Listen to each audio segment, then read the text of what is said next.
Hello there, welcome to our channel Tutorial Guru again. Hope you are doing fine. I'm back with another tutorial video, and today I'll be showing you how to report a sound in TikTok. And now without further ado, let's dive right into the video. But before that, don't forget to like, subscribe and hit that bell icon for more videos. Okay, let's open our TikTok app first.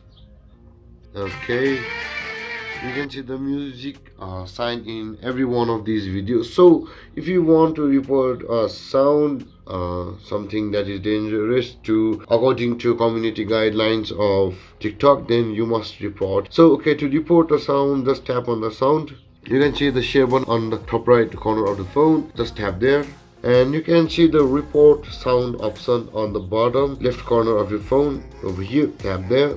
And when you want to report a sound, it must be against these community guidelines of TikTok, because TikTok only finds them harmful if the sound violates these rules and regularities. So I don't want to report the current sounds. I am doing this only for the videos purpose. So, and if you want to report a sound on TikTok, guys, this is how to do. And if you have any questions or comments regarding the topic, feel free to comment in the comment section below.